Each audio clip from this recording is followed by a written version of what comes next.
Hello again, fellow audiophiles. I am Wave Theory, and we are kicking off 2025 with a review of the Dan Clark Audio Noire X. This is a $1,000 full-sized, closed-back, planar magnetic headphone. This unit was loaned to me from Audio 46. Audio 46 has asked nothing in return other than a fair and honest evaluation and an affiliate link, which I will put down in the description below. If you like what I have to say about this product and you want to support the channel, please consider using that affiliate link to buy this, and I will get a small kickback, and I only use affiliate link money to keep the channel running. So this is Dan Clark's new edition and one of the cheaper additions into their newer line that uses metamaterials and their AMTS tuning system over the driver. And it's closed back, and Dan has a sterling reputation with closed back headphones. That is well deserved. So this was an interesting review. There is a lot to like about it, and there are a couple of things that are worth commenting on it as well in there. So let's unpack all of that and get into the review right after shameless self-promotion. Hello. I'm one of the reasons that Wave Theory can't spend all of his money on audio gear. He wants you to know that your support is vital for keeping the channel running. So if you enjoy Wave Theory's bussin' review riz and no-cap review style and want to encourage him to stay in the basement so I don't have to listen to his dad jokes as much, like the video and subscribe to the channel. You can also send him a donation on PayPal or sign up for the Patreon. Links are in the description.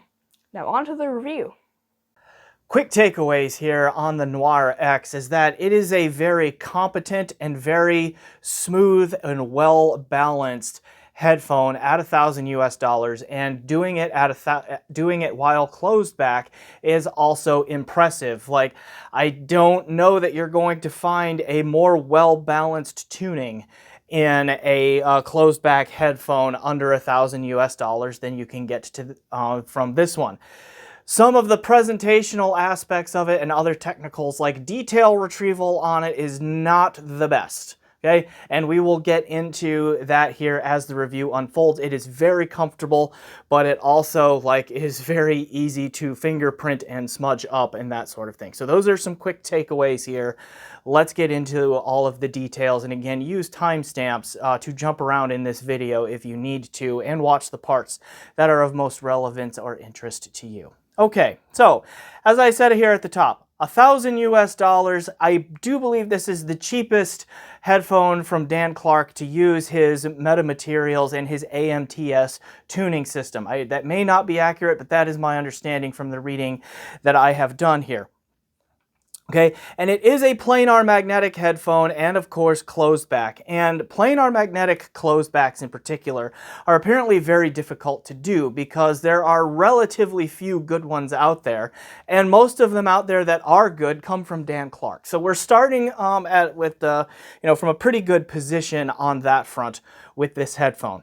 Some tech specs in this, other than the fact that, yeah, it uses planar magnetic tech in there with like a V-shaped planar magnetic driver in there, which I will link to Dan Clark's website so you can read more about that, and his AMTS tuning system in there. Other specs include that it is pretty low impedance. Dan does not publish the specs that I saw on his website, but I know that Amir over at ASR measured this as having a pretty flat 13 ohm impedance through the whole audible frequency range there. So that's pretty low impedance there. The sensitivity of it is also a spec that is not published, and it's not super difficult to drive in my experience, but it's also not the easiest thing to drive either. As far as sensitivity and ease of drive here, I found this to land between something like a Focal Radiance and Dan Clark's own E3, which I have right here, and we'll get to a full comparison later.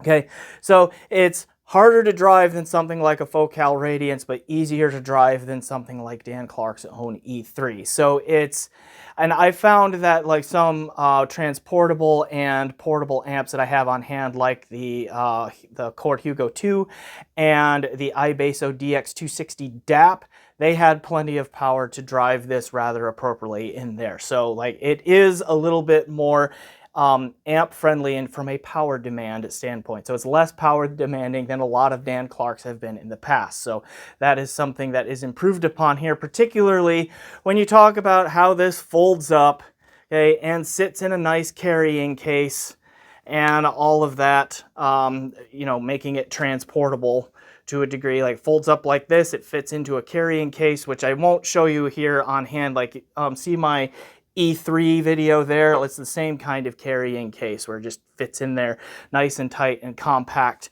and all of that, and then unfolds like so when you're ready to listen.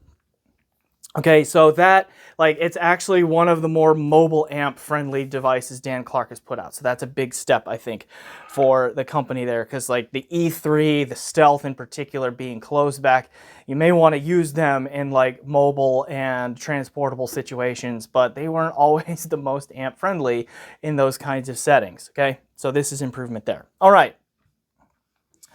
So then, like, build and comfort. Like, if you're familiar with Dan's latest designs, you get that here. And again, here is my E3. And you see the similarity. The Noire X is smaller. It is a little bit more compact yet here than the E3 is. And it's also a little bit lighter, okay, on there, partly because less size means less mass there. In there. Now, they do both have the Gorilla Glass back on the back of the cup, but you see the difference in design and color there on that, so forth there. Okay, but like you still have like the same kind of headband system, the same folding up, the same kind of self-tensioning adjustment here onto the head strap and all of that. This kind of fits right to your head in the way that it's supposed to fit there. Okay, and so forth. You also see the same overall shape. The pads on the Noire X here, Dan stresses, are new. I've seen this in a couple places around the web. Like he stressed that these are a new design of the pads on here with a newer Alcantara kind of material there next to this leather-ish material here, like so. You also see a nice big ear opening and all of that. I mean, the comfort is excellent, right? It's very similar to like the E3 or the Stealth or the Expanse in the way it fits, though it's just a little bit lighter than a lot of those. But I mean, the way it hugs the head with this self-tensioning head strap here and all of that kind of stuff, and the balance of the clamp force, like it stays in place well, doesn't really feel like it's going to fall off, but it's also not tight. All of that, like the comfort, the physical build, all of that are excellent on this headphone, just like the rest of Dan's headphones are in that way.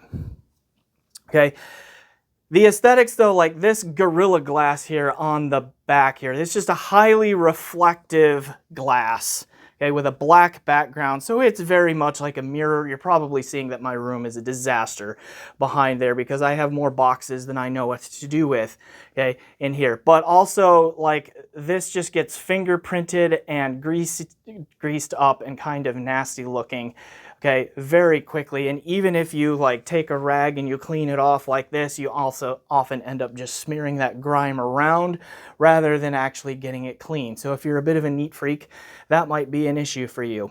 Another design difference between this and something like the E3 is that the pressure relief ports here are on the back lower portion of the headphone like this, whereas on the E3 they were directly on the back of the cups themselves here on either side. And also there are 2 pressure relief holes here with the E3 per cup and only 1 with the Noire X. Okay, other than that, like another quick difference in the build is look at the cable connection. You can see here that where the Vivo connectors connect here on the cups on the E3, like the jack sticks out of the bottom of the cup here, where they are basically recessed, okay, here on the Noire X. Okay, now the stock cable that came with this, there are several options for stock cable that you can get. I am not sure which one this is, honestly, but this is the one that just Audio 46 sent me with this review unit. Okay, 1/4 inch or 6.35 millimeter single ended on the amp end. Okay, the Vivo connectors on the locking, Vivo connectors on the headphone, and this one is a little over 2 meters long. Okay. or it might be like right at about 2 meters long, something like that. I didn't use that cable a ton, not because it's bad. Dan Clark's stock cables tend to be among the better stock cables that are out there in the market. But that was single-ended only, and I have a bunch of amplifiers around that have balanced output. So fortunately, because I'm an owner of the E3, and because Arctic Cable sent me this, I used their Magnus V2. So again, this is Arctic Cable's Magnus V2 cable right here, which I have this pigtail adapter from a 4.4 millimeter Pentacon balanced here to the 6.35 millimeter single-ended there. But then having this balanced connector there means I can plug this into DAPs. I can adapt this pretty easily to a 4-pin XLR, okay, and plug this into balanced amplifiers and such. So I use this Arctic Cable's Magnus version 2 for most of my listening tests here with the Noire X. Okay. So again, like just to recap all of that, you get the excellence in build and comfort from Dan Clark and his headphones. I've had no complaints about the way his headphones are built, the way they fit on the head and all of that. He's a master at those things right there. It looks decent, like they have their own unique aesthetic, and they look pretty good, at least in my opinion. Now, again, the black Gorilla Glass on the backs of the cups here does get smudgy and fingerprinted and dirty looking very quick, and it's hard to clean. So that's going to be an issue for some that you just need to be aware of. Now, the only thing I haven't talked about there is the attenuation, and you know, this is a closed back headphone.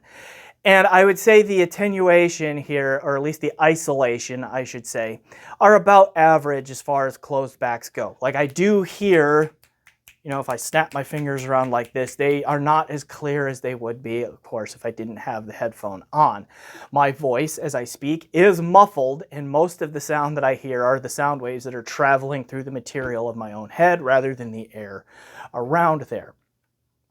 Okay, but I don't find it to be like super isolating either. It's not the most isolating closed back I have experience with, but it's also not the least. I would just call it middling in that regard. So if you are a loud listener, you may still have some issues, like if you're using this at like your work cubicle or all of that, you know, your cubicle neighbor may still hear what you're doing, right, and vice versa on that. So you either will want to keep the volume down a little bit or just be okay with bugging people around you. I don't know, I guess that's an option, all right, and so forth. So there are just some comments on the isolation and the attenuation and that sort of thing. And then, of course, this gives you a good look at, like, what does it look like on my head here?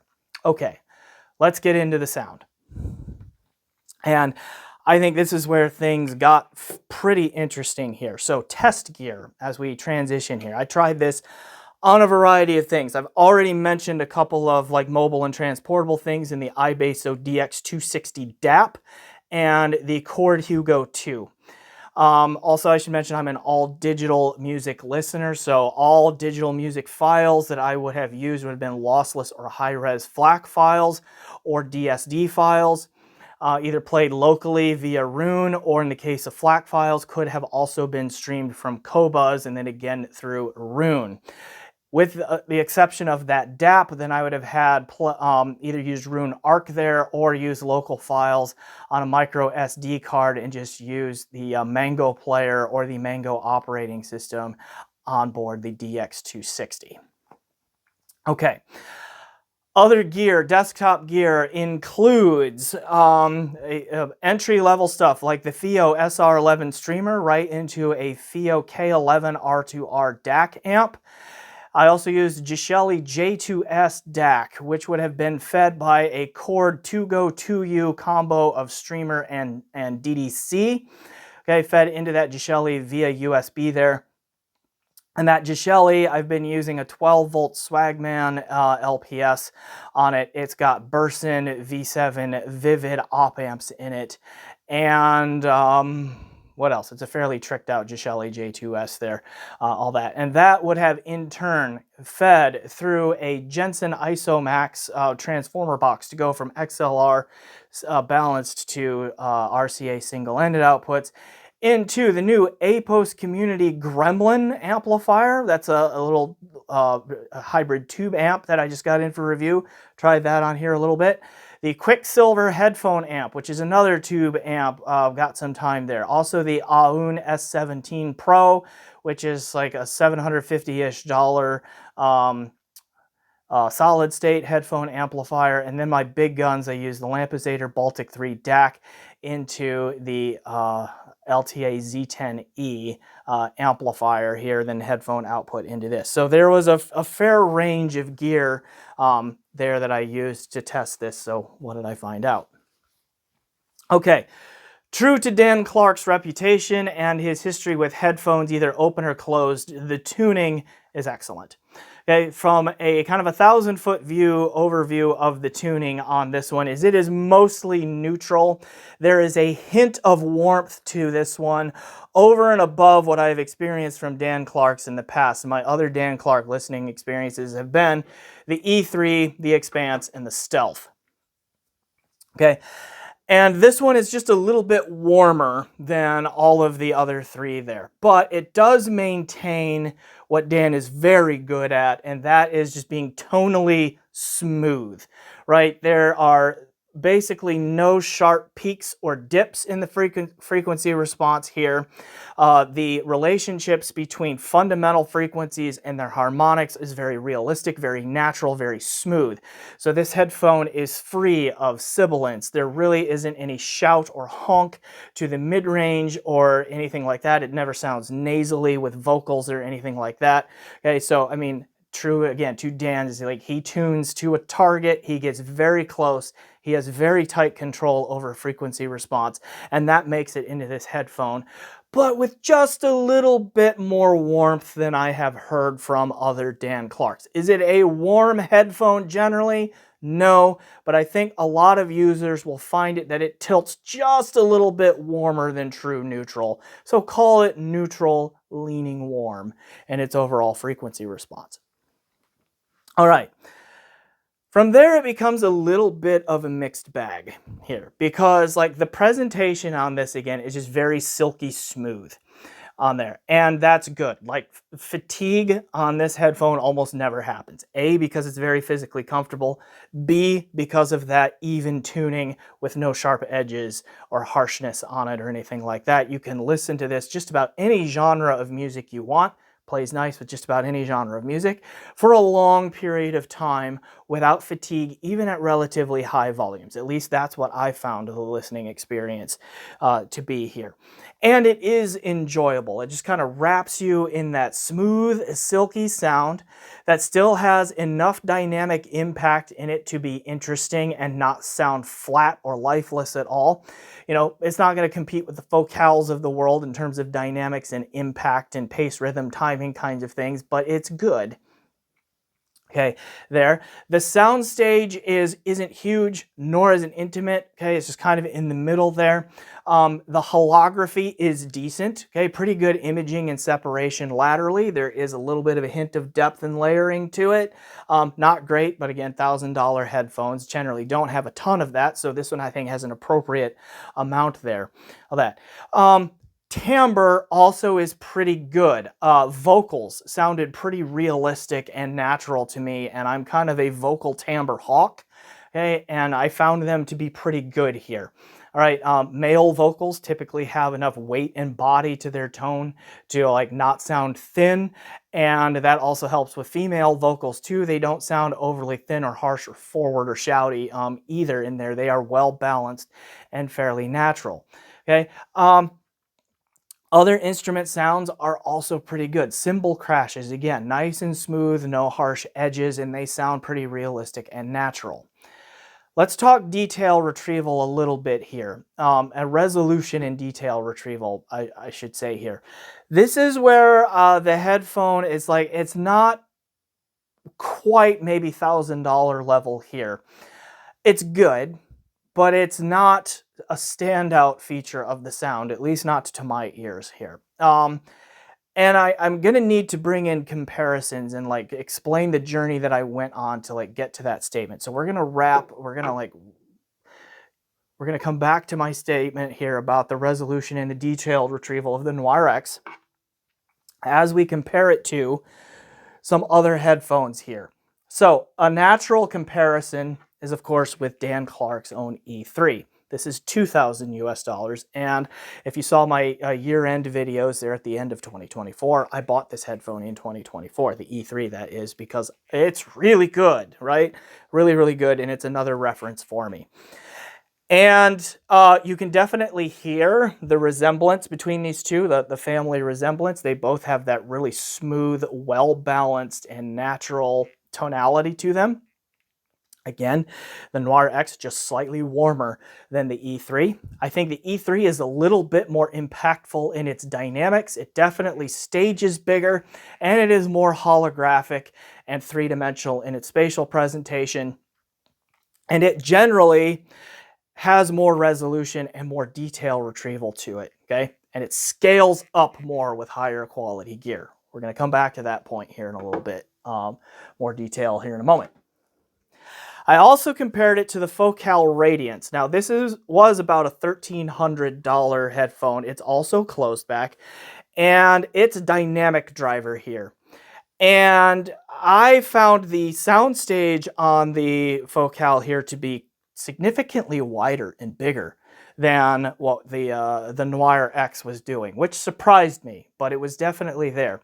I also found that like the Noire X here cannot touch the Radiance in terms of dynamics and impact and the physicality of the sound, pace, rhythm, timing, that sort of thing. Focal just, their entire lineup, like Focal has skull rattling down to a science and an art. And that's what this one can do. So this one is much more impactful, the Radiance, much more impactful, much more snappy, dynamic, lively kind of sound to it.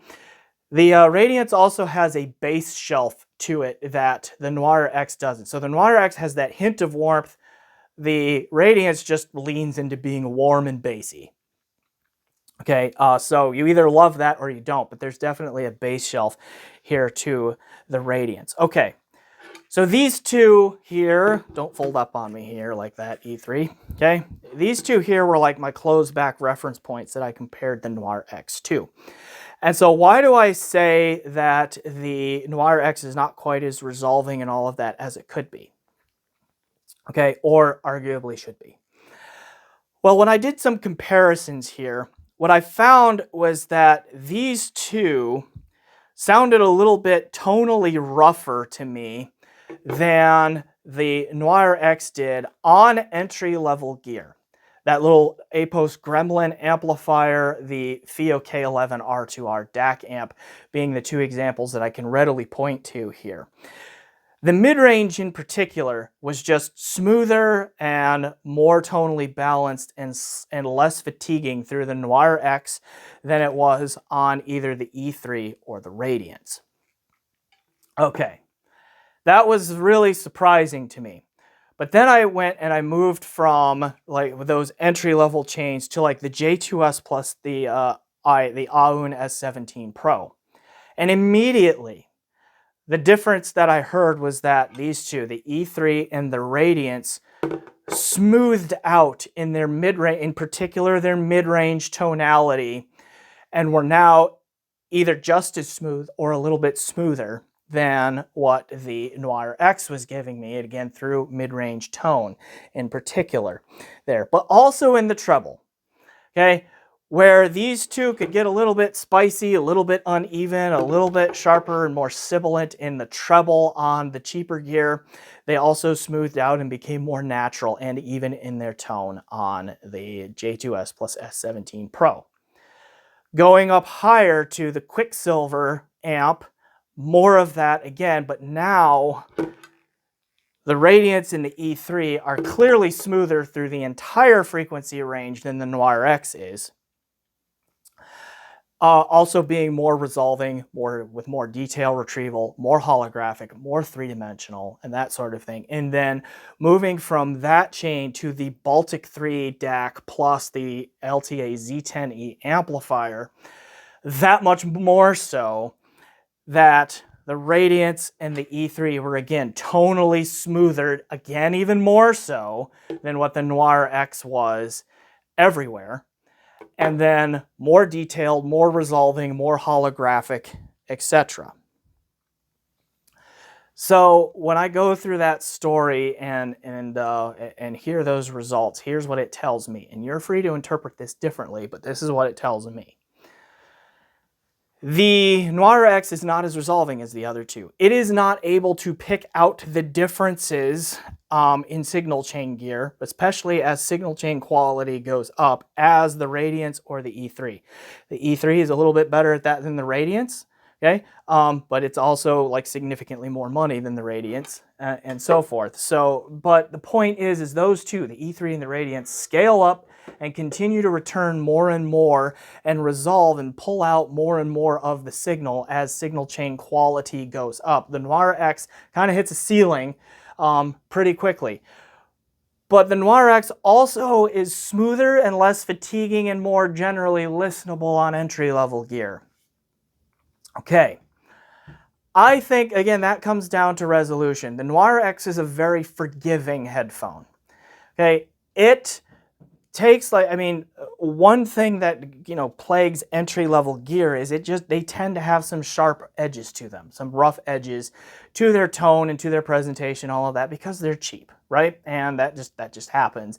And one thing that improves as signal chain quality improves is that the tonality and the control smooths out to the point where those rough edges get smoothed out, usually, okay? But the Noire X was always smooth. So I think I don't know if it was intentional or if this is just what happened.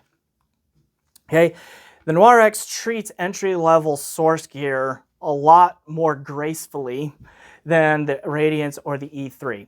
And I do interpret that as a resolution thing because I don't think that's actually a problem with the Radiance or the E3. I think they are just resolving enough to tell me, hey, you're listening to entry-level source gear. Again, not a problem, it's just how it is, right? Okay, and then conversely, because they get smoother and continue to get more and more detailed and more holographic as source gear improves, that again tells me that they are more resolving. They are more capable of drawing out what is in the signal than the Noire X is. Okay, where exactly does the Noire X fall in the detail retrieval resolution game? The closest thing that I've found to it here that I have on hand to test with is the Hi-Fi Mint Ananda Nano. Now the Noire X, much smoother in its tonality and its frequency response, and I think a little bit more three-dimensional and holographic in its spatial presentation than the Nano is, okay? But in terms of the resolution and the detail retrieval and to be able to draw out that which is in the signal, these are pretty much dead even with each other. The Ananda Nano is like a $500-ish headphone anymore, and this is about $1,000, just to kind of give you an idea of where that falls in there. Just again, just ballpark what kind of resolution and detail retrieval that we're talking about here. Okay. Is that necessarily, you know, like, is that a bad thing about the Noire X? No. I think there can be some benefit into being graceful and smooth with cheaper source gear, right? Because if you are a user who has some cheaper source gear and you're looking to get a pretty good headphone experience and you want closed back and you have under $1,000 to spend, this is a really solid option at that point. But keep in mind that if down the road you want to upgrade your signal chain and get a better DAC, a better amp, a streamer, what have you, then the return on investment through this headphone is going to sound lower than it's going to sound for if you had a Radiance or an E3 or so and so forth. Now, in fairness, you really can't get Radiance anymore, right? Like Focal did 2 runs of these and I think they're done and they either are or are very close to being sold out. So you just got to hope to find one on the used market. And those who have them usually tend not to let them go because they are a special headphone. Okay, so that's another factor here. Is like when we look at the market, like, can I name a clearly better all-around closed back at $1,000 that you can readily buy? And I'm not sure. I don't think that I can do that. So even with those comments that I make about the resolution and the detail retrieval of the Noire X, all of its other traits, the smoothness, the silkiness, okay, the holography, and just the non-fatiguing nature of its sound, the comfort, and all of that, like, this is still a pretty solid package for particularly being a closed back planar magnetic headphone there right at $1,000. And most of the time, and with most genres of music that I listen to, and on most signal chains, I enjoyed listening to it. I didn't quite enjoy it as much as I normally enjoy the Radiance or the E3, but I still liked it. Okay, and was still able to tap my foot and bob my head and that sort of thing, and do it for a long period of time without getting fatigued. So there's a lot to be said for that. Okay, but just keep in mind that there are a few shortcomings here, and you're just going to have to, as a potential buyer, make the decision on those trade-offs. Do they work for you? Do they not? And that's a question that only you can answer. I hope that I have armed you with some information to help you make an informed decision on that. All right, so we'll go ahead and leave it there for my review of the Dan Clark Audio Noire X. A good, solid, but not necessarily great $1,000 closed back headphone out there. But again, just looking at the shape of the market, there may not be a whole lot of better options out there either, okay, for $1,000 for closed back, particularly if you want a planar. So with that, we'll go ahead and wrap it up. Please remember to like, subscribe, and comment. Check out my PayPal, my Patreon. Generally do those things you do to support YouTube channels. And as always, enjoy the music.